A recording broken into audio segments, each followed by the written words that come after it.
Imagine you wake up at 3, you train at 4, you go 4 to 6, come home, breakfast, relax, blah, blah, blah. Now you're back at it again, 9 to 11, right? You relax, and now all of a sudden you're back at it again, 2 to 4, and now you're back at it again, 7 to 9. Look how much more training I have done by simply starting at 4, right? And so now you do that, and as the years go on, the separation that you have with your competitors and your peers just grows larger and larger and larger and larger and larger. And by year 5 or 6, doesn't matter what kind of work they do in the summer, they're never going to catch up because they're 5 years behind. Right? So it makes sense to get up and start your day early because you can get more work in. Is that genetic? Or is that something you ingrained and trained yourself? No, it was Who just, taught you that? For me, it was just common sense. Like I can, if I start earlier, I can train more hours. And I know the other guys aren't doing it because I know what their training schedule is, right? So I know if I do this consistently over time, the gap's just going to widen and widen and widen and widen and widen, and they won't be able to get that back. Mm-hmm. So to me, it was just common sense. I'm like thinking, how can I get an advantage? Oh, start earlier. Yeah, let's do that. When did you start doing that? High school. My first class in high school was 7:45. I used to get to the gym around 5 a.m. and I'd play before school. Mm-hmm. And then school would start. Who's playing with you at 5 a.m.? My coach. So my coach would show up and we'd do all these basketball drills. Mm-hmm. Right? So just you and your coach? Just me and my coach. And sometimes it would just be me and the janitor, and who's still there today. And then I'd play at lunchtime. That guy should get a medal.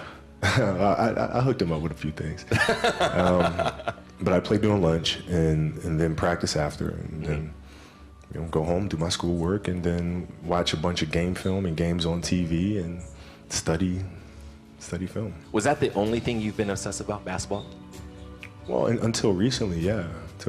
Basketball dominated, my entire life for more than 30 years. When I brought it up, like, is it genetic or you just learned it? I mean, how did that idea even come up? Because that's obviously a pillar of Mamba mentality, the obsessiveness. This is just, like you said, I'm gonna get up at 4, everybody's get up at 6. If everybody's gonna get up at 4, I'm gonna get up at 2. Right? How do you develop that, or where do you learn that from?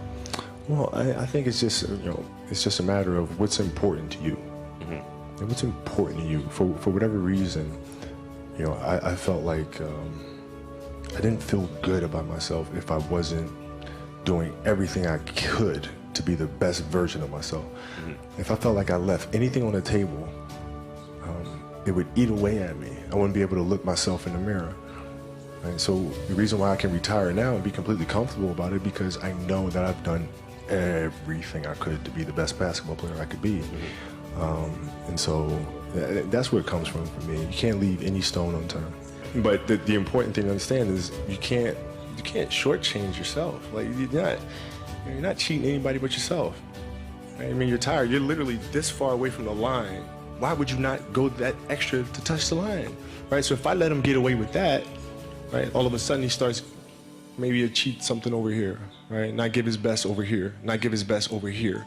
And as years go on, he's going to be he's not going to reach his full potential because he's been taking these little shortcuts that just add up. And you can't let that happen. Our job as teachers, as mentors, as inspirers, it's our responsibility to hold them accountable to those things. The funny part is we were just talking about this kid. We were in the back, and Kobe's like, I bet you that kid will never, ever miss the line again. Yeah. It's not going to happen. It's not going to happen. Because of that one moment. Yeah. So that's you being obsessive, but teaching obsessiveness, because that's what you got to be, right? You have to be obsessive to get to that level in everything you do. Details, don't waste time, do it right, perfection. Yeah, I mean, it's really simple. It's like whatever you're doing at that moment is what you're doing at that moment. It's like that's where the obsessiveness is, having attention to detail for the action that you are performing at the time you're performing it.